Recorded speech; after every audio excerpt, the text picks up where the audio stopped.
Welcome back to the final part of the Meadow Star crochet along. This is the third choice of a border. It is a Tunisian in the round style of border. So we need to have a few supplies. We will be working with two different colors. You can use the same color if you have some experience with this, but you still need two balls to be attached at the same time, and I'll show you how we do that. If you're uncertain about which colors to use, the designer has suggested the darker green and the white or the light green, or your colors that you substituted for those colors. So that's the first step, is choosing your colors. The next and very important step is finding the right hook. So for Tunisian in the round, this type, we need to have a double-ended hook. There are a few different options for that. There are some that you can purchase that have a fixed cable, as this one does here, and that can be very helpful if you're working, as we are, around a large blanket. There's lots of room to hold lots of stitches, and you can use that and get that in whatever size you need. So that's one option. You may have a set of interchangeables, so you could have a cable attached to the one end of a hook and another hook. If you don't have the same size of hook, you can put a half size smaller on the other end of the cable that you would use for the return pass. So that's an option there. We will not be able to use our regular crochet hook for this style of border. You can also get a hook that has already two hooks on it. Mine's a very short one. You can get them in a longer version. I don't have one to show you to demonstrate. It is recommended to use a hook size a half to a full size smaller than what you used on the blanket. Now, it is a bit of a personal preference. Your tension can shift a little bit when you're working Tunisian in the round, so you may want to have a couple different sizes. If your work is pulling in the first couple of rows, you would want to change and redo that with a larger size hook. If it is really stretched and bulky and sort of getting wavy, you'll want to downsize a hook.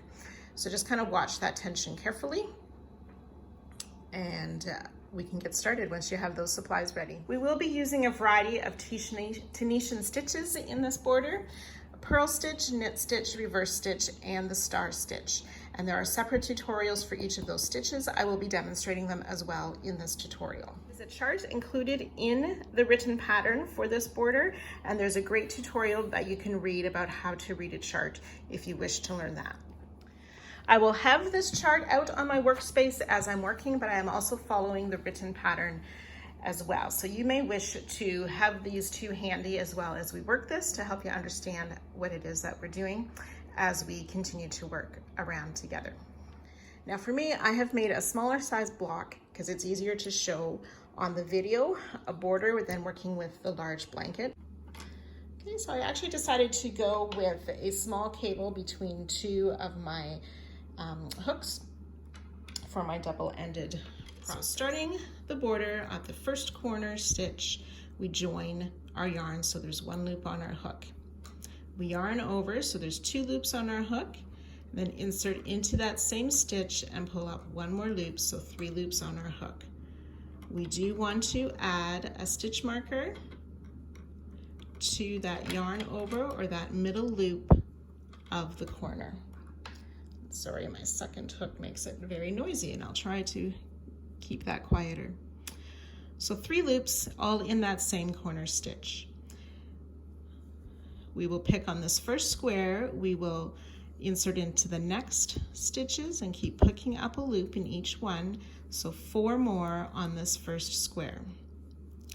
We don't work in that connection stitch, that join to the next square, but in the first stitch of the next square, and in each of those stitches across, we'll be picking up 5 more loops.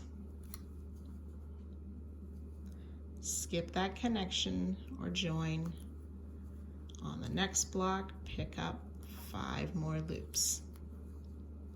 So you will continue this all the way down the side, and I'll meet you again at the first corner. Once your hook is full of loops, so if you're using a cable, you can get many loops on your hook.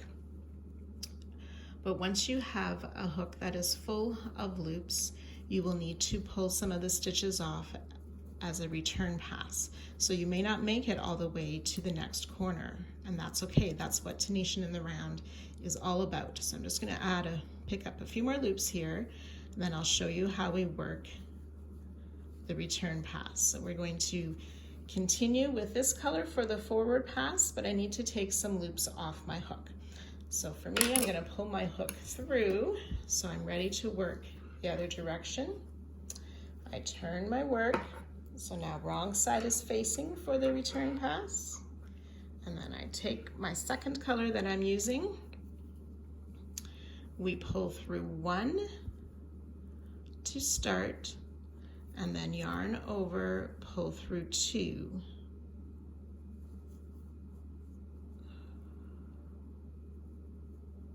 Sorry, there we go. Yarn over, pull through 2 for the return pass. And we will work this return pass until we are just a few stitches from the end of our forward pass. So we want to leave at least 5 loops on our hook, or a few more, so that those loops don't stretch out in this process of working part way on the return pass, or it'll throw our tension off for the border.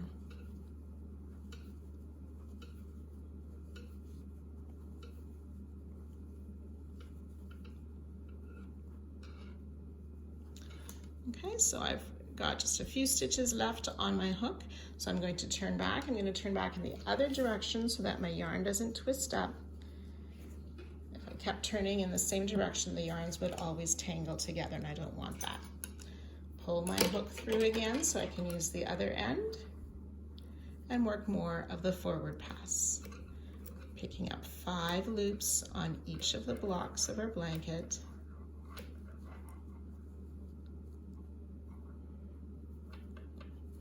And then doing the return pass as we need once our hook fills up.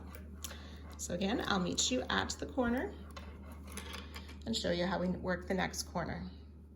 Now I didn't start with a slip knot. I do want to make sure that that end doesn't unravel, so I'm just going to tie these 2 starting ends together. Okay, so I've worked my way down the first side and worked the return pass as well, so I just have a few stitches left. So again, I have finished picking up in that last loop of the side, and then starting the first loop of the next side will be our corner stitch. So we insert, pick up a loop, yarn over, and you want to mark that yarn over again.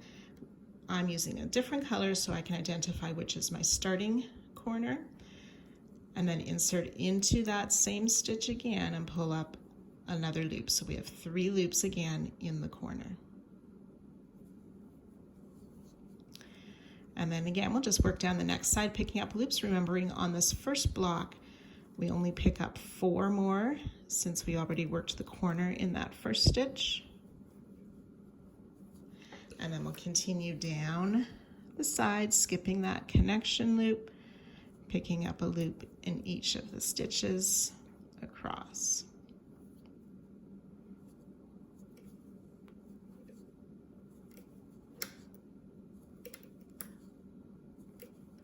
And working our return pass as necessary.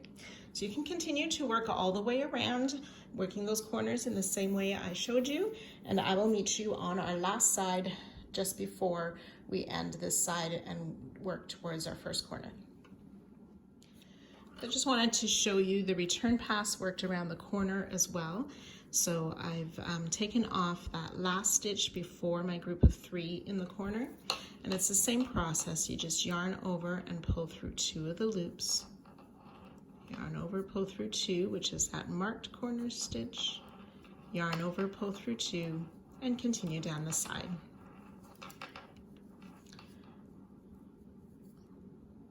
I'll show you the front side of that corner then.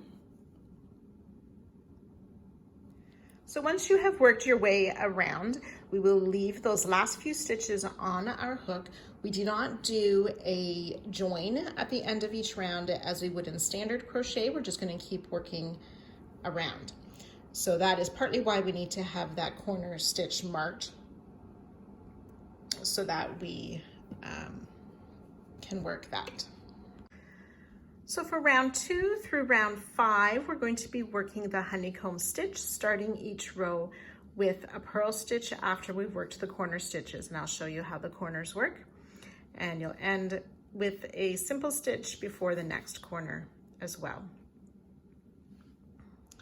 Okay, so as we begin working round 2, this will be a honeycomb stitch after we get past the corner stitches. So our corners are always going to follow a similar pattern. There will be 2 knit stitches, and then our 3 in the corner as we worked last round, and then 2 more knit stitches. So we just need to keep that in mind. This first corner, we start with only 1 knit stitch, and the final one will be at the end of the round. So finding that first loop of the corner, and again, this first round is going to be the trickiest one to work. It'll be easier next round as we're established. So I've marked the second loop, so this is my first loop of the corner. We want to insert as though we were picking up that loop. So from right to left, but then through the back for our knit stitch.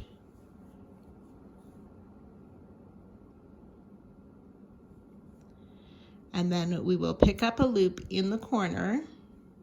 Oh wait, but like a TSS or a knit stitch as well. So under the loop and then through out to the back to pull up that loop, yarn over, and then another knit stitch in that same center loop, moving our stitch marker up to that middle loop or that yarn over loop to show the new corner.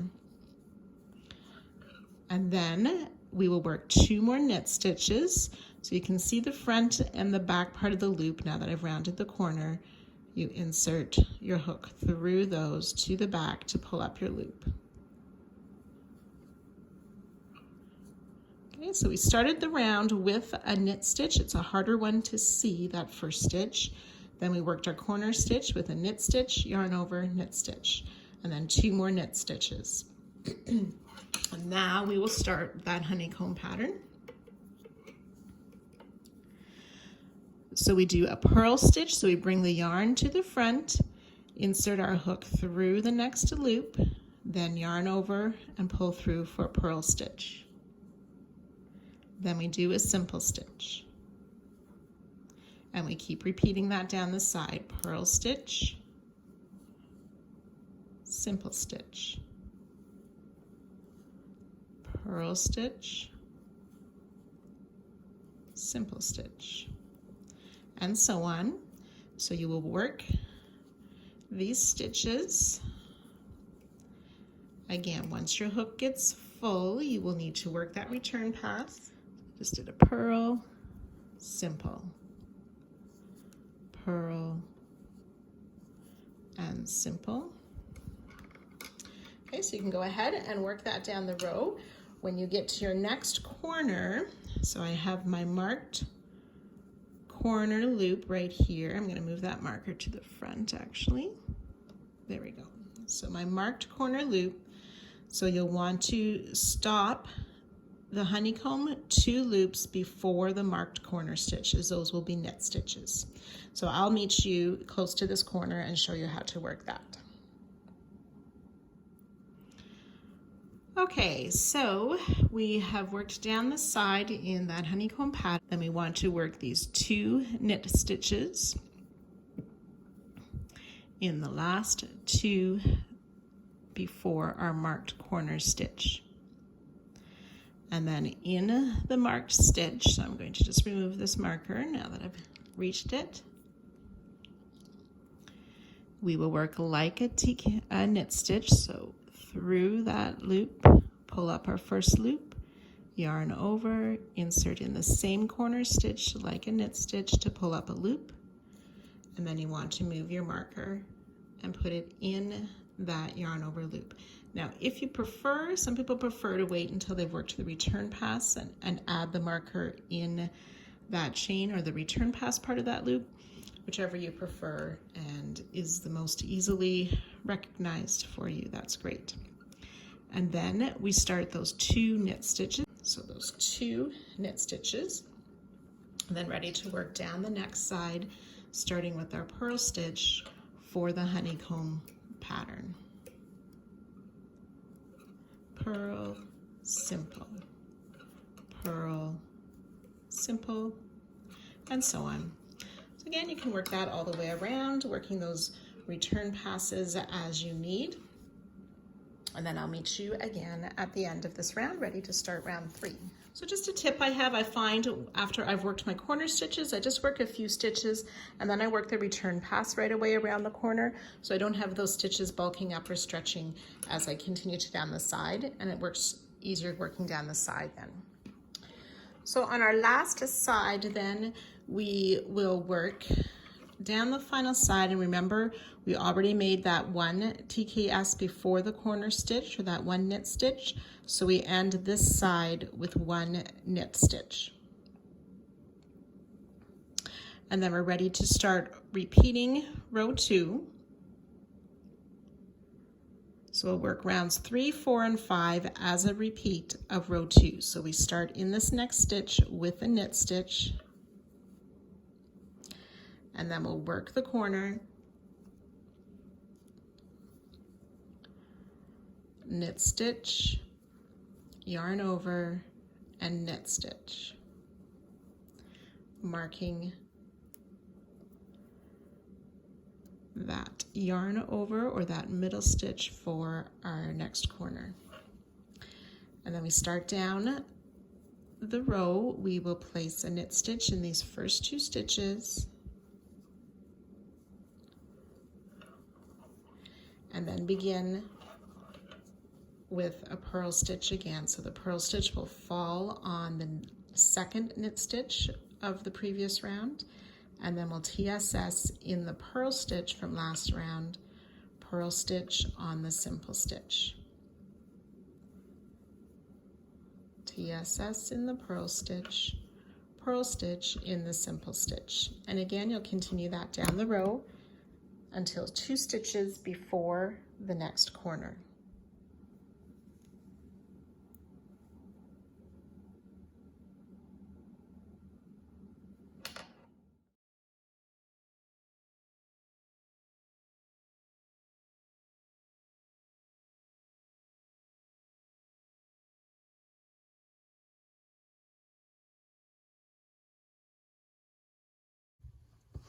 So I've completed row 5 and met up with my starting corner.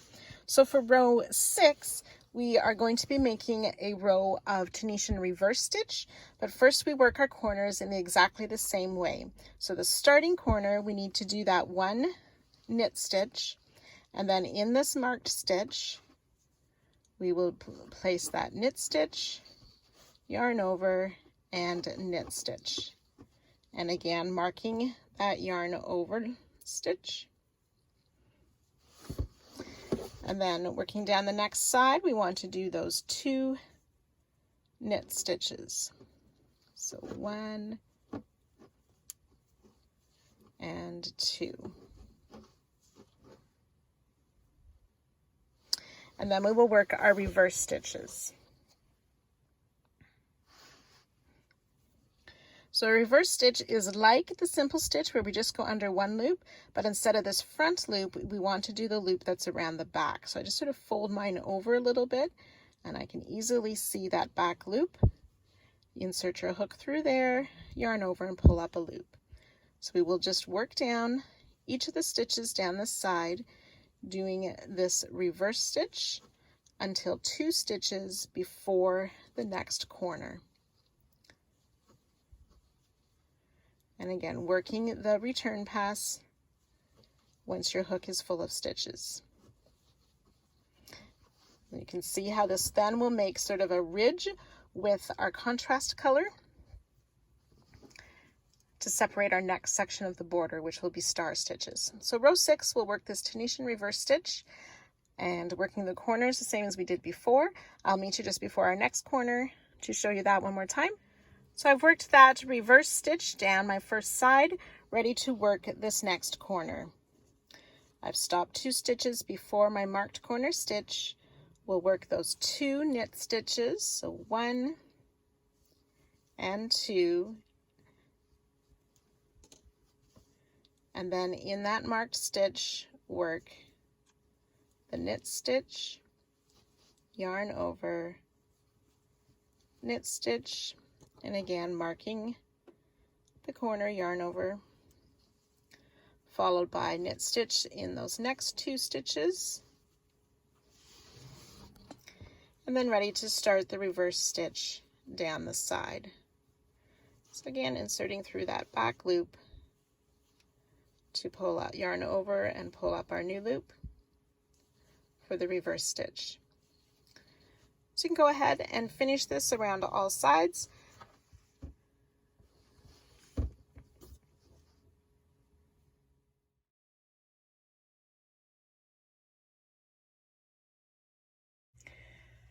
So I have finished most of my row of TRS, the reverse stitch, just leaving those few stitches on before the corner, and we'll work those off after we've worked a bit of row 7. So row 7, we are going to be working the star stitch, but the corners stay the same. So we're going to have those 2 knit stitches before our corner, work the corner stitch with that knit stitch, yarn over, knit stitch, always marking that yarn over loop.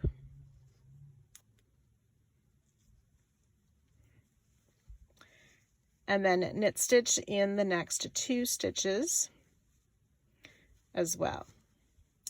Then to work the star stitch, we're going to TSS, simple stitch in the first 3. So the first stitch is a knit stitch, so we'll pick that up for a TSS, a simple stitch, and in the next 2 stitches. And then for the star stitch, we want to insert our hook under the loop of the next 3 stitches. Yarn over, pull the loop through. So it makes those loops go closer together. Then we yarn over. We want to insert our hook through those same 3 loops, yarn over, and pull that loop through. So we now have 3 loops back on the hook, but we've connected the 3 together. So then we'll work a TSS in each of the next 3 stitches and work another star stitch. Insert hook under those 3 loops, pull the loop through, yarn over, insert through the same 3 loops, pull the yarn through. TSS in 3.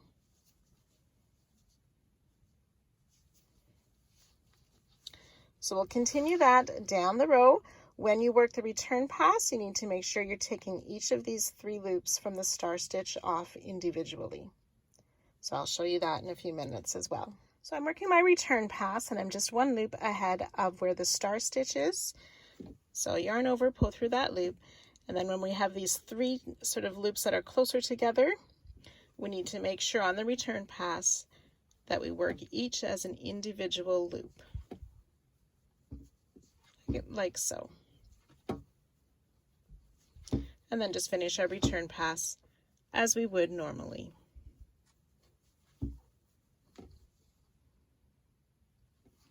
And then from the right side, you can see how they make these stars.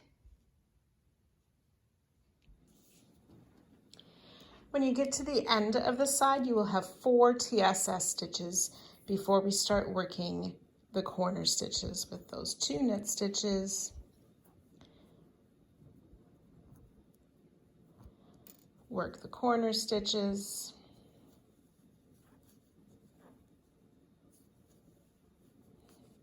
and 2 knit stitches. And then to start the next side, we'll have those 3 simple stitches, 3 TSS, before working that first star stitch again.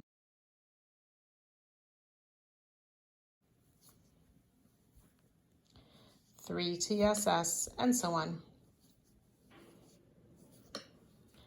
So you can go ahead and work that all the way around.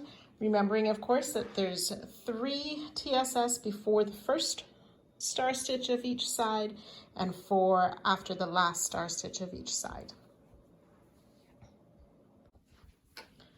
So I've worked most of my way around with this star stitch round, ready to start the corner again. So for this next round, round 8, we're going to be making TSS round. So we do our corner the same, so those 2 knit stitches,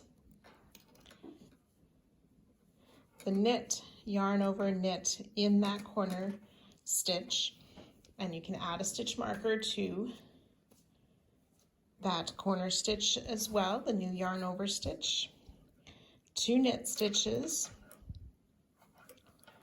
and then we're just going to work down the row, picking up a simple stitch in each of the stitches down the row. So just need to be careful when we get to the star stitch that we pick up a loop in each of those 3 loops, and TSS down the side. Okay, so we're working the corners the same, 2 knit stitches, the corner stitches of the knit, yarn over, knit, 2 more knit stitches, and then TSS all the way around.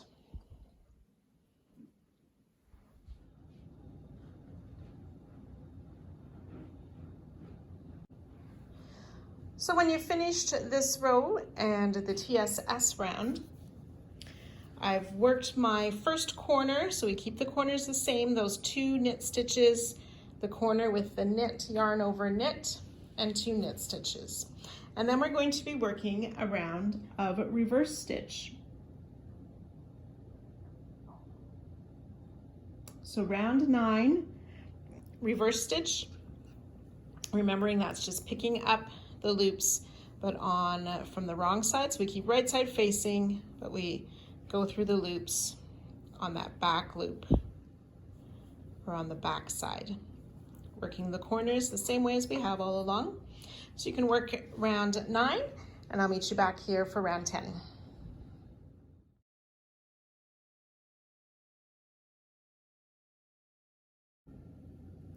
After we have worked that TSS round, rounds 10, 11, and 12 are the honeycomb pattern once more. So you'll work your corner stitches as we have for every round, and then starting round 10 with a purl stitch, simple stitch, purl stitch, simple stitch, until 2 stitches before the next corner and working your corner stitches. So you'll just repeat that again. It's a repeat of round 2 for rounds 10, 11, and 12. So 3 more rounds using that honeycomb pattern. Go ahead and work that now, and then I'll join you to work the final bind off row. So as you're finishing up round 12, we're going to do the return pass, and this time you want to take all of these loops off. So I'll just take the rest of these loops off.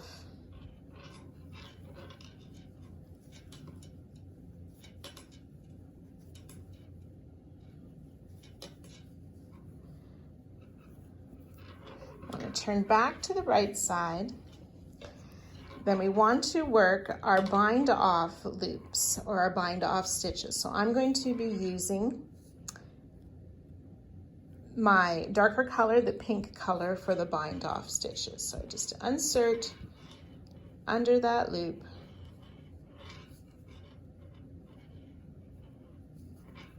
and it's like making slip stitches. So each of the loops, all of our corner stitches, oops, that was the wrong loop there.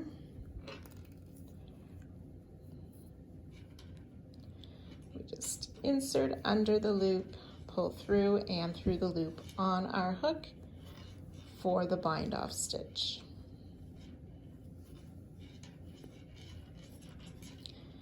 And you continue that all the way around until we get to the end of the round, and we'll slip stitch to our starting stitch as well. So I'm finishing up my bind off row.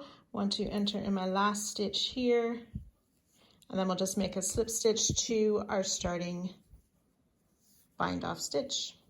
and fasten off all ends and sew them in. And then time to enjoy this lovely Meadow Star blanket. Special thanks to our designer and all her hard work. And enjoy, and I hope to see you another time.